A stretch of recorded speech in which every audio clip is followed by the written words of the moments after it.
The secret to a good night's sleep is routine. How I, as a ex-insomnia sufferer, handle bedtimes is pretty much set in stone, and it looks the same most nights. And what I do is this. About an hour before I go to bed, I'll start my wind down routine.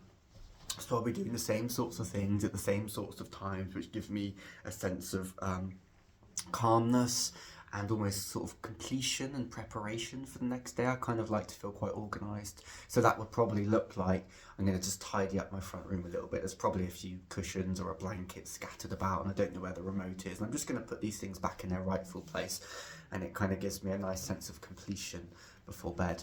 I'll do my same kind of dental and skincare routines at the same kind of time, and I'll probably start to do the dishes as well. And if I could compact all that into about 30 or 40 minutes, which is about as long as it takes, it's like my body and my brain, my subconscious brain has got this sense of everything's back in its right place, everything's ready to go tomorrow, so I'm not stressed about things. I'm not, where's my laptop, where's my charger, where's this, where's that? Everything's in its right place. I can just let go of those things, and I've been easing myself gently into, just sort of a calm way of being. What I don't do is spend lots of time on screens. I don't read emails. I don't do tasks that are particularly thinky. I don't plan things out. I don't think about finances or anything like that. I just try to keep all of that stuff until the working day tomorrow. Right now I try to stay quite grounded in more of a physical reality, just putting things back in their right place. Having done all that, I'm feeling pretty calm. I'll then go to bed. And I personally like to read before bed. You could use a podcast though. There's loads of things you can do. But don't scroll on your phone. Don't be on social media. Do something which just reminds your mind that it's time to switch off and wind down. Keep the lighting low. I use a Kindle, so I can basically have the lights off. Keep the sound and noise to a minimum. Don't get into any heavy conversations with anyone. Try to just protect that little bit of peace that you've got at the end of each day. And then I would start, for me personally, I would start reading. And that means doing the activity which is just gonna really start to make you sleepy. I have a friend that crochets in bed. I think that's a really good idea as well. And don't try to actually switch the light off and sleep until your eyes are basically drooping. And if you do that, you might give yourself too much time to think. If you can do it, and just as soon as your eyes start to get heavy and turn that light off, there's a really good chance you're going to be asleep within a few seconds. So that's that. That's assuming everything goes to plan. Of course, there's going to be times where it doesn't. So here's some other tips you may not know about. First one is the 20-minute rule.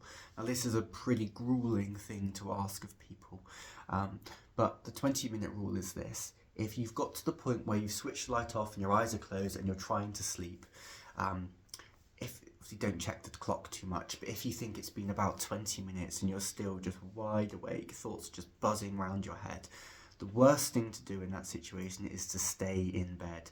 What we try to get people to do is to get up, go to a different room, let's go back to the front room or something like that, and actually we're going to wait it out for a little while so that we're not associating our bed with wakefulness and stress or tenseness. So the bed becomes almost this holy place where only sleep basically occurs. So as soon as you start to get stressed and anxious or het up, fine, now is not, you're not going to be able to crack this just yet. Leave the bed, dressing gown on, go to the front room, change the environment. Now, when you're in the front room, again, I would try to just repeat the relaxing exercise. Maybe it's reading or crochet or whatever. That said, if your mind is just alive with thoughts, it can be really helpful just to actually sit down with a pen and paper and to write those thoughts out. Whether it's to help gain some perspective on them and realise that you don't need to be thinking about this just yet, or maybe it's just to quieten the mind down overall. The goal here is just to get it out of your head and onto paper and buy yourself a little bit of space. When you've done that, maybe it's 20, 30, maybe 40 minutes, hopefully your eyes are starting to feel a bit heavy again, and in that moment, try to take yourself back off to bed and try again. Now unfortunately, you just have to rinse and repeat that until you are successful. but it's so much better to be taking that approach than it is to just be lying in bed indefinitely, getting more and more worked up. Trust me. And as we strengthen that connection in your mind between bed and sleepiness, insomnia will improve over time.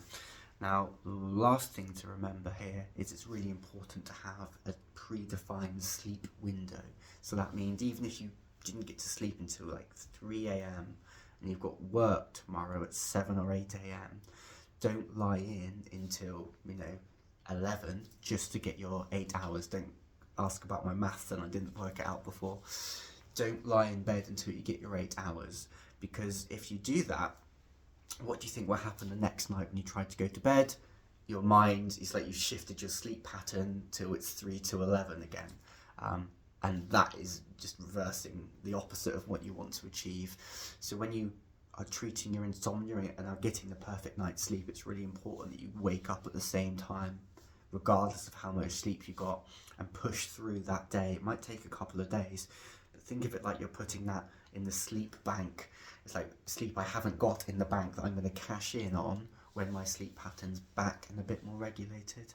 And then as your body gets used to that fact, you'll start to fall asleep with the techniques I discussed earlier and earlier and earlier, and then before you know it, you'll be going out like a light at 10 p.m. and waking up at 7 a.m.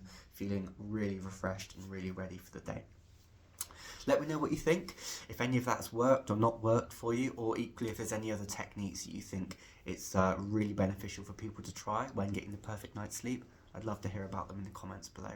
Thanks very much.